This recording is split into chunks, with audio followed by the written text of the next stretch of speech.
Hello everyone, welcome back to my channel. अब जल्दी से क्लास 12 इकोनॉमिक्स के रिवीजन सेशन को स्टार्ट करते हैं और कंटिन्यू करते हैं हमारा चैप्टर गवर्नमेंट बजट। तो देखते हैं, अभी तक हमने गवर्नमेंट बजट के रिवेन्यू रिसिप्ट्स और हमने रिवेन्यू एक्सपेंडिचर और मतलब बजट एक्सपेंडिचर और बजट रिवेन्यू, ये हमने डिस्कस कर दिया था कि गवर्नमेंट को कहां से पैसा आता है और क्या क्या गवर्नमेंट के खर्चे हैं। अब बात करेंगे मेन टॉपिक की, वो आता है डेफिसिट। इसमें से बहुत सारे क्वेश्चन आते हैं। 3 डेफिसिट बेसिकली हम लोग को पढ़ना है। अब आप पूछेंगे कि डेफिसिट का मतलब क्या होता है। तो डेफिसिट का मतलब सिंपल वे में बोला जाए कि गवर्नमेंट अगर खर्चे ज्यादा कर रही है, स्पेंड ज्यादा कर रही है और अर्न कम कर रही है, जिसके कमाई कम हो रही है और खर्चे ज्यादा, तो उस केस में गवर्नमेंट को डेफिसिट में बोला जाता है। इसीलिए उसको बोला जाता है गवर्नमेंट डेफिसिट। इस चैप्टर में हम लोग उसको बजटरी डेफिसिट देखेंगे। तो चलिए देखते हैं डेफिनेशन क्या बोलती है। Budgetary deficit is defined as excess of total estimated expenditure, जितना खर्चा सोचा था उससे ज्यादा, excess of estimated expenditure over total estimated revenue, यानी कि रेवेन्यू कम और एक्सपेंडिचर ज्यादा को बजटरी डेफिसिट बोला जाता है।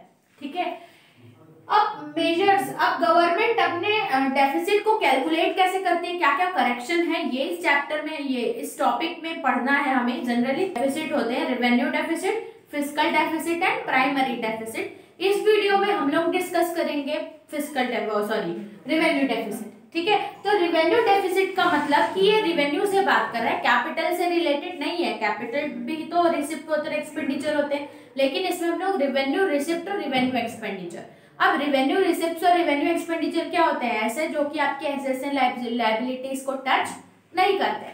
तो इसकी डेफिनेशन क्या बनेगी, रेवेन्यू डेफिसिट। डेफिसिट की डेफिनेशन आपको पता है, तो refers to excess of revenue expenditure, जब रेवेन्यू एक्सपेंडिचर ज्यादा हो over revenue receipt during a given fiscal year. एक साल में अगर रेवेन्यू एक्सपेंडिचर ज्यादा हो और रेवेन्यू रिसिप्ट कम। इसका फॉर्मूला क्या होता है, revenue expenditure minus revenue receipts.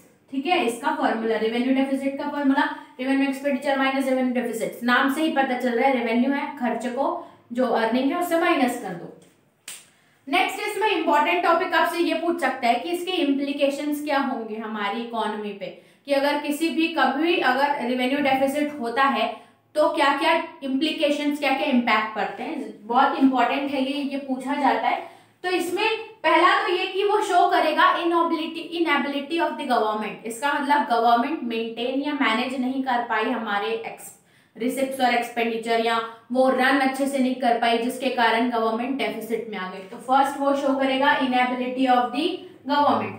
फिर उसके बाद गवर्नमेंट इज डिससेविंग। इसका मतलब भाई जब खर्चे ज्यादा हो रहे हैं ओवर एंड ओवर, मतलब जो revenue expenditure is more than revenue receipts, इसका मतलब गवर्नमेंट सेव ही नहीं कर पा रही है।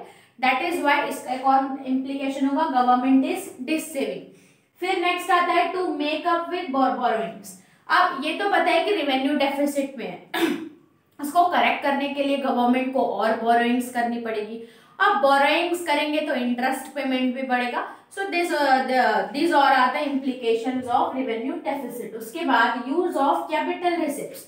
किस किस सिचुएशन में रेवेन्यू डेफिसिट को कवर अप करने के लिए गवर्नमेंट को यूज करना पड़ेगा कैपिटल रिसिप्ट्स। अब कैपिटल रिसिप्ट्स यूज कर रही है, इसका मतलब कहीं ना कहीं ओवर एक्सपेंडिचर हो रहा है, तो इसमें यूज ऑफ कैपिटल भी हमारा एक इम्प्लीकेशन है। और अगर खर्चे ज्यादा हो रहे हैं, बहुत ज्यादा खर्चे हो रहे हैं, गवर्नमेंट के पास पैसे नहीं है, तो एक इन्फ्लेशनरी टाइप की सिचुएशन अराइज हो जाएगी इकोनॉमी में।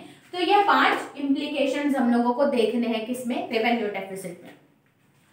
अब वो रेवेन्यू डेफिसिट होता क्या है, कैसे, क्या क्या उसके इम्प्लीकेशंस होते हैं, वो हमने देख लिया। लास्ट टॉपिक और एक आता है कि उसको करेक्ट कैसे किया जाएगा। रेवेन्यू डेफिसिट आया है, उसको करेक्ट कैसे करें। तो नेक्स्ट टॉपिक आता है measures to reduce revenue deficits. क्या क्या मेजर्स हैं, तो पहला, या तो एक्सपेंडिचर, खर्चों को कम कर दो। फर्स्ट इज टू रिड्यूस, और गवर्नमेंट शुड रिड्यूस एक्सपेंडिचर, वो अपने खर्चे को कम कर दे। या तो फिर इंक्रीज रेवेन्यू, या अपने जो सोर्सेज है अर्न करके वो बढ़ा दे, जिसके कारण हमेशा रेवेन्यू ज्यादा रहेगी और रिसिप्ट्स ज्यादा रहेगी और एक्सपेंडिचर कम। ठीक है, तो ये हमने देखा फर्स्ट पार्ट रेवेन्यू डेफिसिट। इसके बाद देखते हैं फिस्कल डेफिसिट, वो नेक्स्ट वीडियो में। इस वीडियो को आप अच्छे से करो रिवाइज। नेक्स्ट वीडियो में चलते हैं और देखते क्या क्या है। अगर आपको एक्सप्लेनेशन पसंद आई तो don't forget to subscribe the channel. Thanks.